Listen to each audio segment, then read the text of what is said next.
사울이 이르되 우리가 밤에 블레셋 사람들을 추격하여 동틀 때까지 그들 중에서 탈취하고 한 사람도 남기지 말자.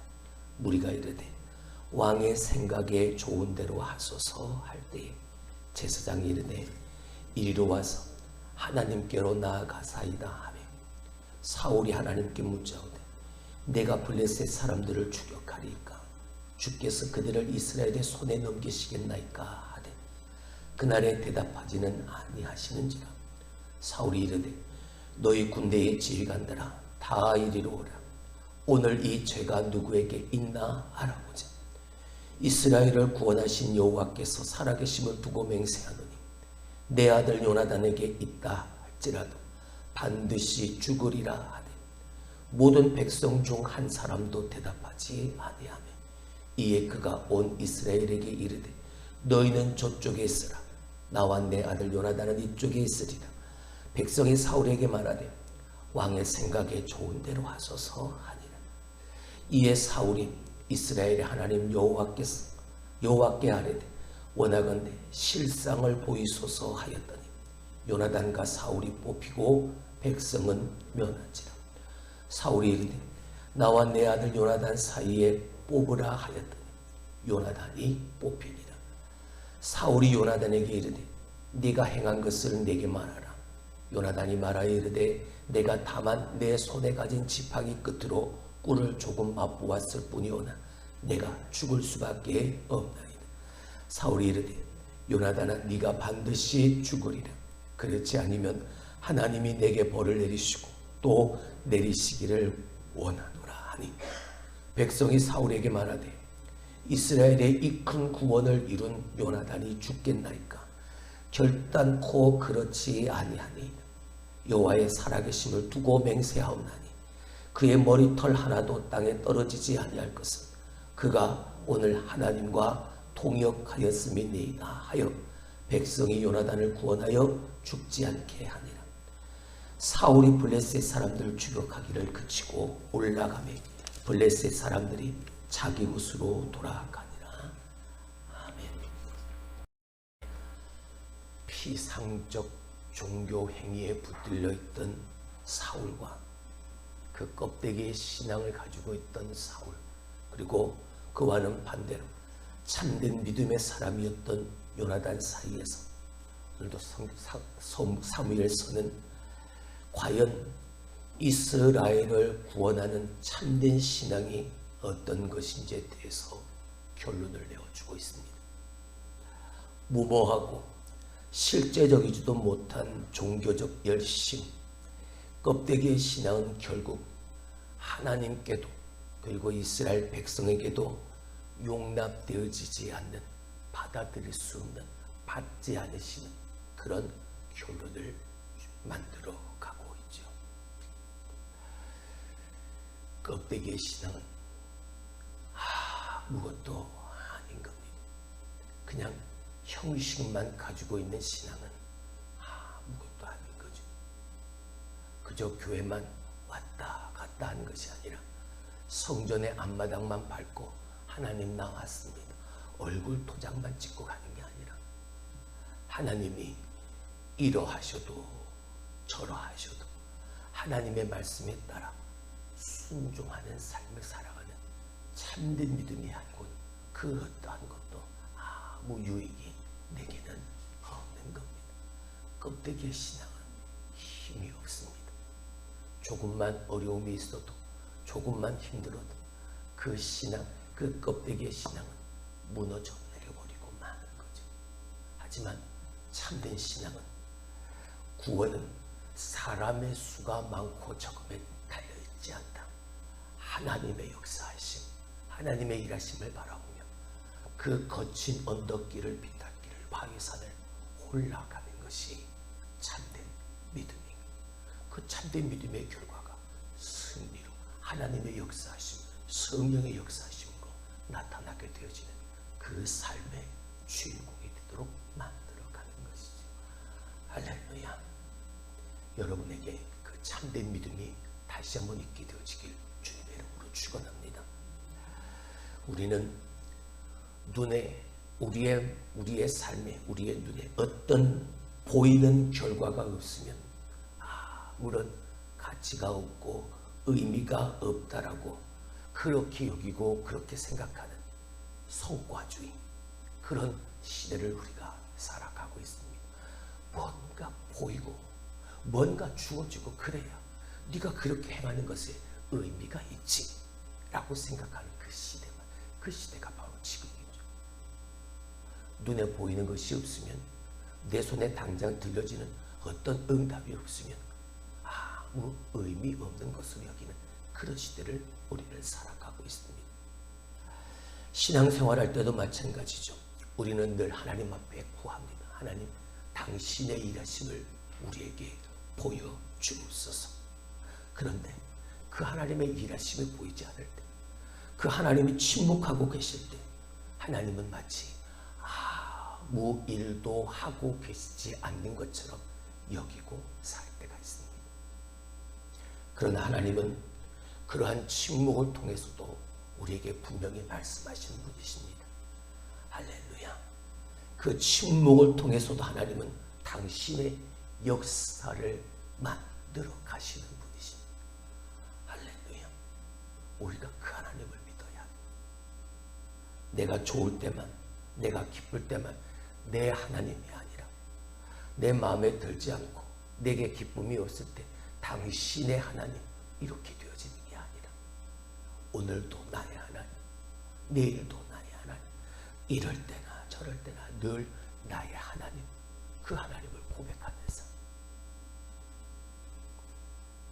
사울은 이제 백성들이 조금 그 기력을 회복하자마자 다시 여세를 몰아서 블레셋을 치러 가자.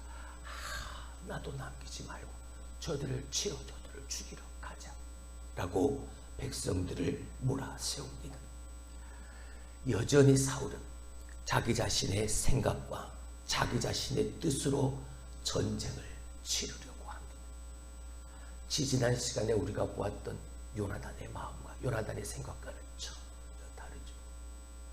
하나님이 저들을 우리에게 손에 붙이시는 표징을 보고 올라가자. 전쟁은 여호와께 속하였다는 사실을 누구보다 더 잘 알고 있던 요나단의 마음과 그의 행위와는 오늘 너무나도 또 다른 모습을 보이는 겁니다. 여전히 내 생각에 사로잡혀서 저 백성들이, 군사들이 조금 몸이 회복되어졌으니까 하고 있던 일을 마저 하자. 그 전쟁이 여호와께 속하였고 하나님께서 우리에게 저 블레셋을 그 기가 막힌 상황을 통해서 하나님 역사하심을 통해서 우리에게 주신 그 하나님의 역사하심을 찬양하고 감사하는 것이 아니라 여전히 내가 중심이 되어지고 내 생각, 내 말이 하나님보다 더 앞선 가운데 또 그 전쟁을 계속해서 치려고 하는 것. 하나님의 개입은 사울에겐 더 이상 필요가 없습니다. 하나님의 일하심, 하나님의 역사하심은 더 이상 사울에게 어떤 의미가 없습니다. 내가 하려고 합니다. 그러니까 15장 이하로 가게 되어지면 자꾸만 나의 기념비를 계속해서 쌓아가려고 합니다. 오늘의 이 블레셋과의 전쟁에서 승리하게 하신 분은 하나님이시다. 그 하나님의 이름을 거룩히 세우는 하나님의 기념비를 세워가는 게 아니라 여기서 우리가 답을 쌓자. 그가 처음 쌓은 하나님 앞에 그 제단 또한 자기 자신의 이름을 내세우는 제단을 세웠던, 그저 지금도 그 모습으로 여전히 그렇게 자기의 전쟁을 치르려고 하고 있는 거죠.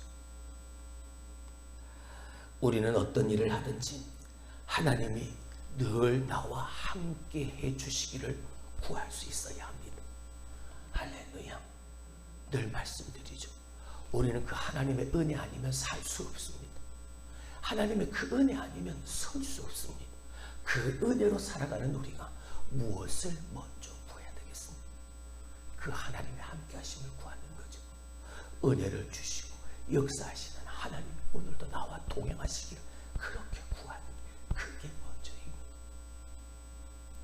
아무리 작은 일이라 할지라도 우리가 하나님의 동행을 구하지 않으면 여러분, 우리의 인생에 큰 일이 닥쳤을 때 작은 일 속에서도 하나님의 함께하심을 구하지 않았던 그 모습 그대로 그렇게 구하지 않는 오늘 이 사울의 모습과도 똑같은 모습을 보일 수밖에 없는. 그런데 제사장 아이야가 그렇게 행하려고 하는 사울에게 제동을 걸죠. 이리로 와서 하나님께 나아갑시다. 하나님 앞에 먼저 물어봅시다. 백성들을 독려하고 백성들을 몰아세워서 가자. 마지막까지 저들을 다 죽일 때까지 다시 전쟁을 치르자. 그때 백성들은 왕의 마음에 좋은 대로 하십시오. 왕이 하고 싶은 대로 하십시오. 마치 포기하듯 그렇게 말을 합니다. 왕의 마음에 좋은 대로 하십시오. 이 말과 요나단의 무기를 든 소년이 올라가자. 저 블레셋 사람들한테 우리를 보이고 하나님이 주시는 그 표징을 따라 우리가 올라가자 라고 말했던 요나단의 그 모습을 통해서 이 무기 든 소년이 당신의 마음대로 하시옵소서, 나는 당신의 뒤를 따라가겠습니다 라고 말했던 그 상황과 말은 비슷하지만 그 상황은 완전히 다른 거죠. 요나단을 믿고 그 믿음과 함께하며 나갔던 이 어린 무기든 소년의 그 고백과 오늘 이 백성들의 당신 마음대로, 왕 마음대로, 당신이 하고 싶은 대로 하십시오 라고 말하고 있는 상황은 전혀 다른. 아이야가 붙잡습니다. 제발 하나님께 먼저 좀 물어봅시다. 제발 좀 하나님 앞에 먼저 구합시다. 사울이 제사장 아이야의 그 붙잡음을 통해서 하나님께 묻습니다. 37절을 보시죠. 사울이 하나님께 묻자오되 내가 블레셋 사람들을 추격하리이까 주께서 그들을 이스라엘의 손에 넘기시겠나이까 하되 그날에 대답하지 아니하시는지라. 제사장 아이야의 손에 붙들려서 어쩔 수 없이 하나님 앞에 묻습니다. 하나님, 블레셋 사람들을 추격하리이까 아니면 하나님이 저들을 우리의 손에 붙이시겠나이까. 하나님이 대답하지 않으십니다. 이유는 자명하죠. 하나님은 우리의 내면을 보시는 하나님이시니까 사울이 지금 어떤 마음을 가지고 있는지 하나님은 아시니까 하나님은 침묵하십니다.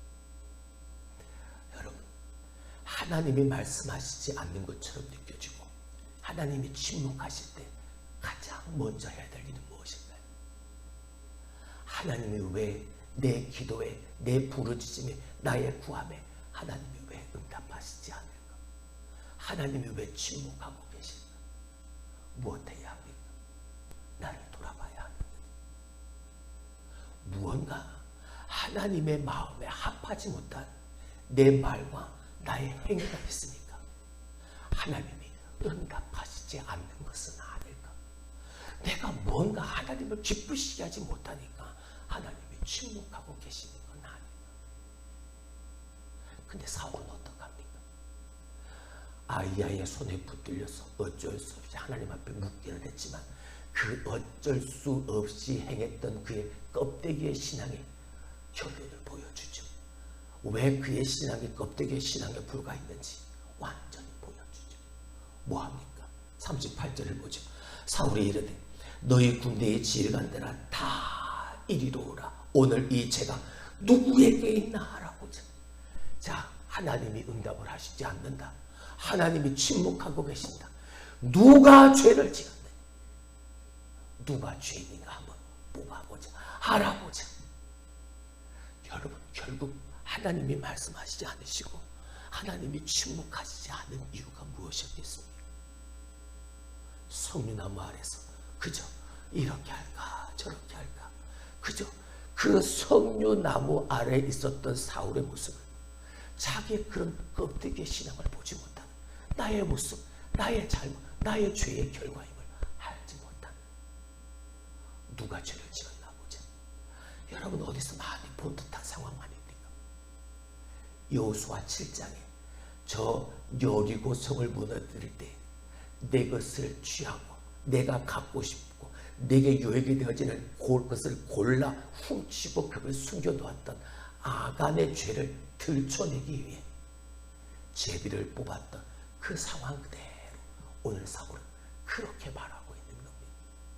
하나님의 말씀하심에 따라 하나님의 말씀에 순종하지 않았던, 하나님의 말씀을 거역했던 그 죄인 아간을 골라내는 그 방법을 오늘 사울은 그대로 쓰려고 하는 거죠.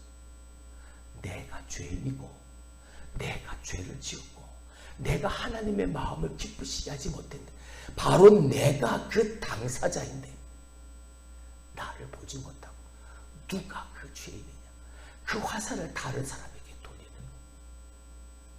그 죄인을 한번 가려내보자. 비록 내 아들 요나단이라 할지라도 반드시 죽일 테니까 한번 해보자. 결과가 어떻게 되어집니까? 요나단이 뽑히게 되어지죠. 요나단이 죄를 지어서, 요나단이 잘못을 해서? 아니요. 오늘 사울의 잘못된 생각과 내 뜻과 내 마음대로 행하려 했던 그 모습 속에서 하나님은 요나단이 뽑히게 하시는 그 일을 통해서 뭔가 이 사울이 하나님 앞에 어쩔 수 없이 나아가 구하였을 땐 아무 말씀도 하지 않았지만 하나님은 이 요나단이 뽑히는 그 일을 통해서 이 사울에게 뭔가 보이고 말씀하시고 계셨던 거죠. 근데 사울은요, 모르는 겁니다. 요나단마저 죽이려고 하는 거죠. 내가 오라. 내가 하는 말이 옳고 내가 하는 행위가 오라. 절대적으로 오라. 나는 죄가 없고 나는 죄인이 아니고 나는 잘못한. 요나단이 걸렸어. 잘 됐다. 요나단이 걸렸다 할지라도 나는 죄가 없으니까 요나단을 죽이게 할 것이다. 여러분, 청난 하나님 앞에서의 나의 교만함의 모습이. 왕 마음대로 하십시오. 당신의 마음에 오른 대로 하십시오. 백성들은 마치 포기하듯 그냥 다 내려놓습니다. 근데 요나단을 죽이려고 하니까 백성들은 보았지 않습니까? 백성들은 그들의 눈으로 직접 하나님의 역사하심을 보았지 않습니까? 이스라엘의 구원이 오늘 이 블레셋과의 전쟁에서 승리케 하신 그 하나님이 저 요나단과 함께 했음을 그들이 보았지 않습니까?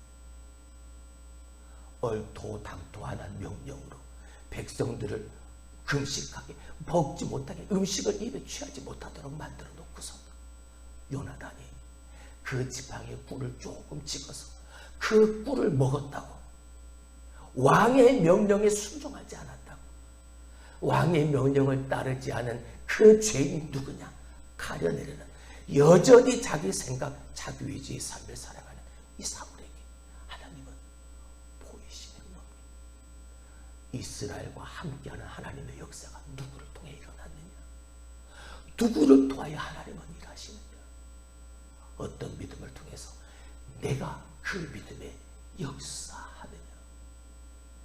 보이시는 거예요. 백성들이 들고 일어나는. 어째서 이스라엘의 구원을 저 요나단이, 하나님의 역사하심을 저 요나단이 그 믿음을 통해서 우리 가운데 보여주었는데 당신은 저 요나단을 죽이려고 하십니다.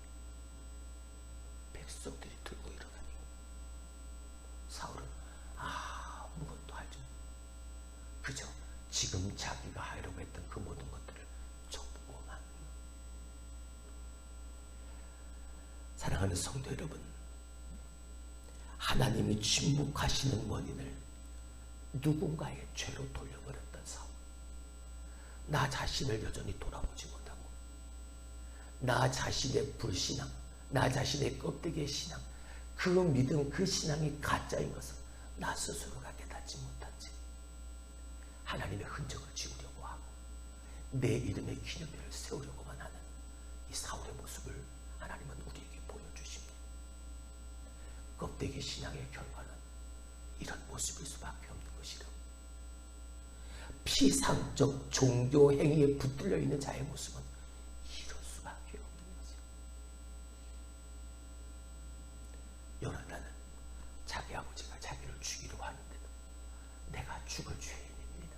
사망의 명령을 하겠으니 나는 죽을 수밖에 없습니다. 아버지가 되어졌다. 하나님이 되어졌다. 그 모든 상황이 자기 자신이 가지고 있는 참된 믿음으로 그 상황을 그저 맞닥뜨리는. 사무엘서는 계속해서 우리에게 껍데기의 신앙에 머무르지 말고 참된 신앙을 가지라고 권면하고 있습니다. 겉으로 보이는 행위와 의식을 중요시하는 종교적인 태도는 아무런 유익이 없다. 오히려 나와 함께하는 백성들을, 성도들을 세상과 다를 바 없는 존재로 그렇게 전락시켜버린다. 나의 오늘 그릇된 행위가 믿음 없는 껍데기 신앙의 결과가 이러한 일을 초래합니다. 참된 신앙은 진리를 바로 하는 것입니다.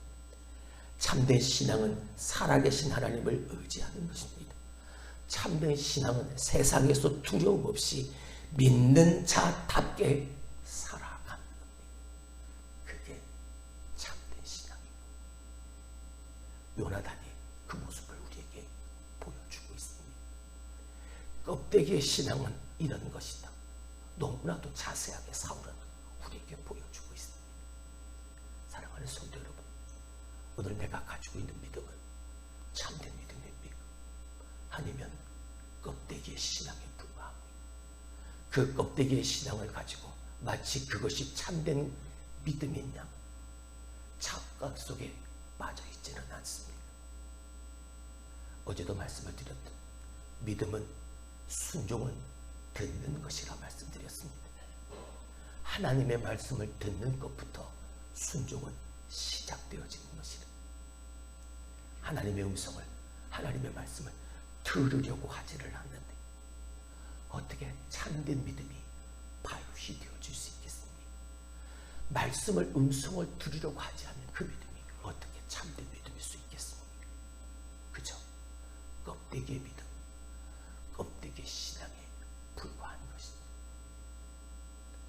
부디 사랑하는 성도 여러분, 새벽을 깨워 기도하는 함께 기도의 동역자된 여러분, 우리의 믿음이 참된 믿음이 되어줄 수 있기를 다시 한번 주님의 이름으로 축원합니다.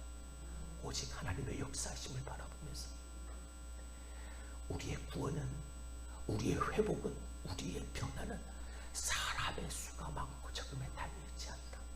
오직 하나님이 일하시면, 우리와 함께 하시면 회복과 변화는 우리 속에 일어난다. 함께 올라가자. 함께 기도하자. 함께 우리가 있어야 될 성도의 자리를 우리가 끝까지 지켜가자. 하나님의 말씀을 듣는 거기서부터 다시 우리의 순종,